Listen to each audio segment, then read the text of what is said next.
Assalamualaikum warahmatullahi wabarakatuh. Perkenalkan, nama saya Pahlawan Peniari. Saya mahasiswa STAI Al-Hidayah Bogor. Insya Allah pada kesempatan kali ini saya akan menceritakan kepada teman-teman semua tentang kisah cinta Suhaila dan Faruq. Suatu ketika pada masa pemerintahan Bani Umayyah setelah Khulafaur Rasyidin, Islam menjadi kekuatan yang dominan di seluruh bumi. Negara Muslim menjadi negara terbesar di antara yang lainnya. Kala itu di kota Nabi Madinah Al-Munawwarah diadakan sebuah hajatan. Beberapa sahabat dan tabi'in menghadiri pernikahan dua muda-mudi tersebut. Keduanya adalah Suhaila dan Faruq.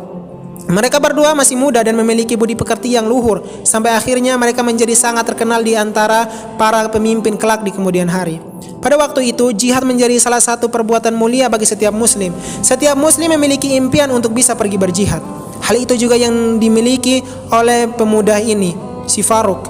Pengantin baru yang baru saja menikah, yang memiliki tekad untuk bisa pergi berjihad di jalan Allah. Belum sampai 3 bulan pernikahan, pemuda ini pun pulang ke rumah pada malam hari. Ia melihat istrinya kemudian bercerita tentang niatnya untuk pergi berjihad, pergi berperang melawan orang kafir dan menyebarkan pesan Allah. Meskipun sudah hampir 3 bulan menikah, tetapi harapan untuk mendapatkan ridho Allah Subhanahu wa taala dari salah satu ibadah agung dan mulia yaitu jihad lebih menarik daripada duduk di rumah bersenang-senang dengan istrinya. Ini adalah keputusan yang sangat sulit bagi Faruq untuk menentukan pergi berjihad di jalan Allah. Padahal dia baru 3 bulan menikah. Sang istri pun hampir tidak percaya saat mendengar hal tersebut. Bagaimana dia bisa menerima ini? Padahal mereka baru saja menikah 3 bulan. Siapa yang akan merawatnya? Siapa yang akan menafkahinya? Siapa yang akan memberikan dia makan? Namun keputusan telah dibuat oleh Faruq. Ia tidak ingin berdebat tentang hal itu.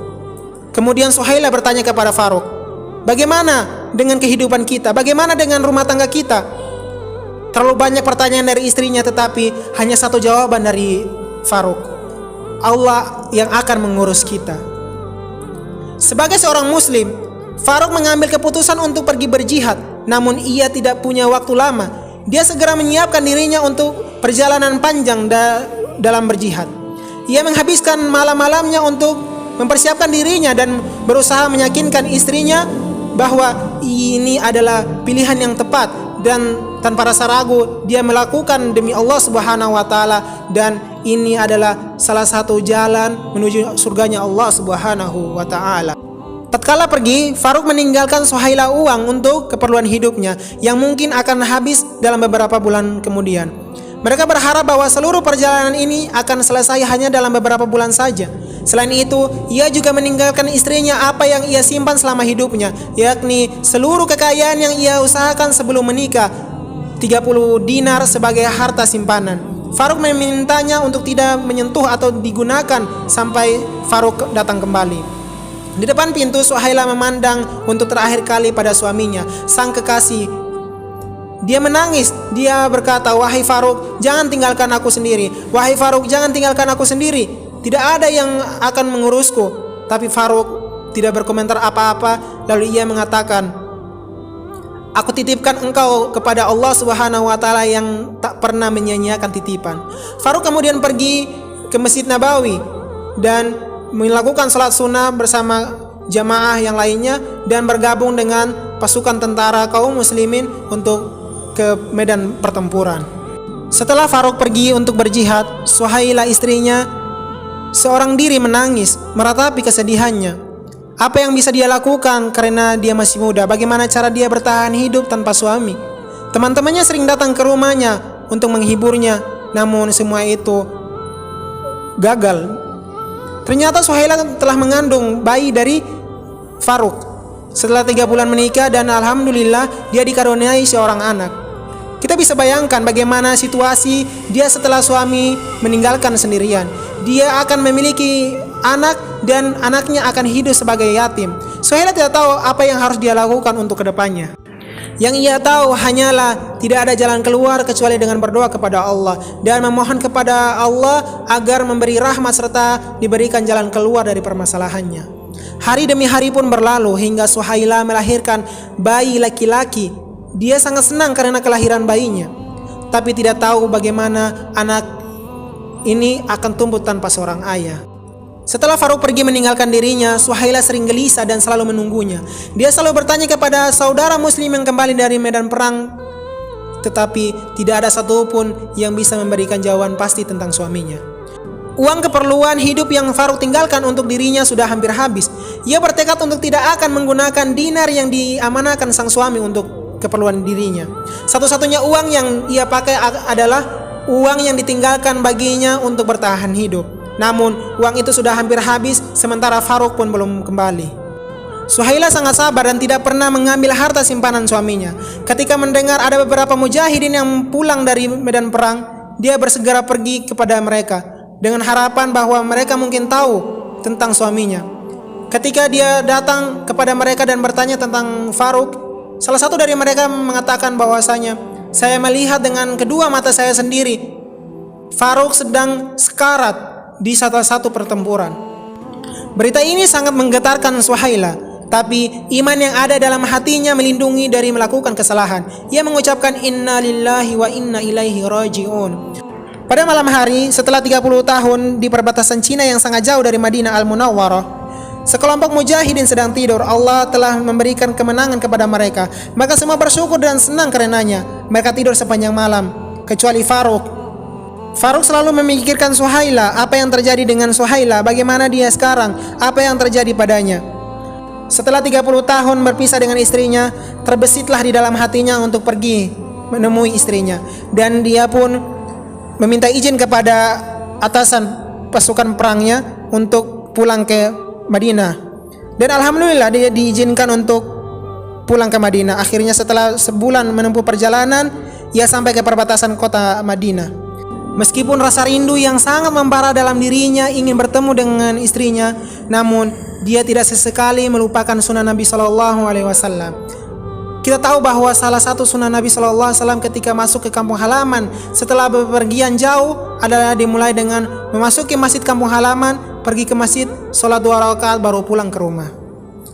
Setelah Faruk melaksanakan sholat 2 rakaat dan melaksanakan sholat asar sekaligus, lalu dia terkejut dengan pemandangan yang ada di Masjid Nabawi tersebut. Ada sebuah majelis ta'lim yang diisi oleh seorang syekh dan muridnya ratusan bahkan ribuan. Faruk sangat terkejut dan sangat mengagumi akan wawasan yang dimiliki oleh syekh tersebut. Setelah selesai Faruk mengikuti kajian tersebut, lalu Faruk pun bergegas untuk kembali ke rumahnya. Faruk pun mencoba untuk menebak siapa orang itu yang memberikan ta'lim di depan ribuan orang di Masjid Nabawi. Ia tidak bisa mengenali orang itu, tetapi ia kagum dengan pengetahuan yang dimilikinya.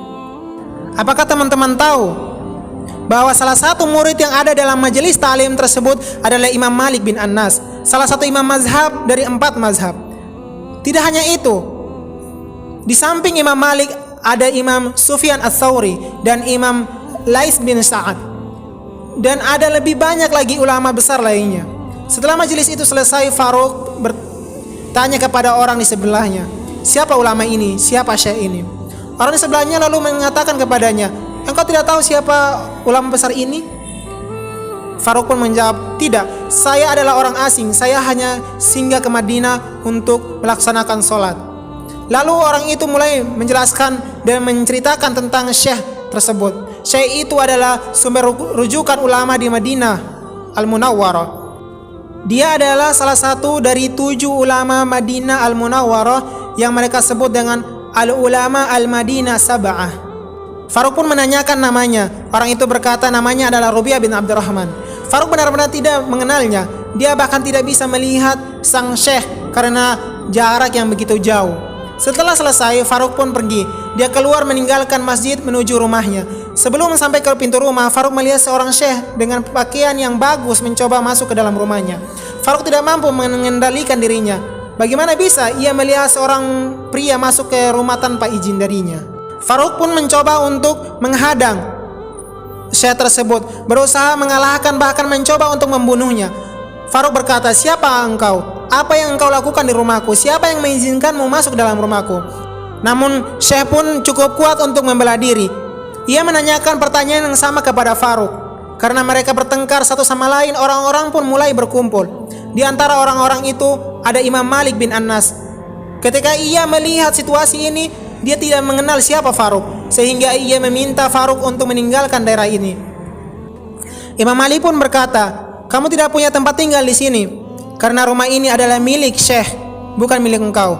Ketika semua orang mengatakan bahwa rumah ini adalah milik Syekh, Faruk pun mengatakan dengan lantang bahwasanya dia adalah Faruk, sang pemilik rumah itu. Tak lama kemudian keluarlah wanita tua dari rumahnya dan terkejut melihat Faruk yang ada di hadapannya. Lalu dia mengatakan, "Inilah suamiku, ini adalah Faruk suamiku." Lalu semua orang hanyut dalam keharuan dan mereka semua menangis. Mereka pun meninggalkan keluarga soleh itu dengan penuh kehormatan. Faruk dan istrinya masuk ke dalam rumah anak mereka Syekh, kemudian pergi meninggalkan mereka berdua. Setelah masuk ke dalam rumah, Suhaila pun mengatakan, "Wahai suamiku, saya sangat menyesal. Kini diriku tidak secantik dulu. Diriku tidak seperti dulu lagi. Rambutku telah putih dan kulitku telah mengkerut." Faruk pun berkata dengan sangat lembut, "Duhai istriku tersayang, saya tidak peduli tentang hal itu. Kecantikan ada dalam hati. Kecantikanmu sudah kulihat dari kejujuran." Setelah berbincang-bincang, Faruk pun menanyakan akan uang 30 dinar yang dia tinggalkan. Lalu istrinya menjawab, "Wahai suamiku, engkau tadi pergi ke masjid?" Kata Faruk, "Ya, tadi saya ke masjid." Dia berkata, "Lalu apa yang engkau lihat?" Lalu Faruk menjawab, "Saya melihat seorang guru yang luar biasa, namanya Robi'ah bin Abdurrahman. Saya tidak akan pernah melupakannya seumur hidup." Lalu Suhailah bertanya, "Apakah engkau ingin menjadi Robi'ah bin Abdurrahman meskipun kehilangan semua kekayaan?" Kata Faruk, "Ya, saya ingin menjadi Robi'ah bin Abdurrahman walaupun saya kehilangan kekayaan." Lalu Suhailah pun menanyakan lagi, "Apakah engkau rela menghabiskan seluruh kekayaan untuk membiayai pendidikan anakmu agar seperti Robi'ah bin Abdurrahman?" Faruk pun mengatakan, "Ya, bukankah itu lebih baik?" Lalu Suhailah pun berkata, "Robi'ah bin Abdurrahman, ulama itu adalah putramu. Ia adalah orang yang bertengkar denganmu tadi, orang yang engkau lawan di depan pintu." Ketika Faruk mengetahui hal ini, dia pergi mencari anaknya. Ia mencari kemana putranya pergi. Dan ia berkata dalam hati, "Robi'ah bin Abdurrahman adalah putraku. Aku tidak percaya. Ya Allah, aku tidak percaya."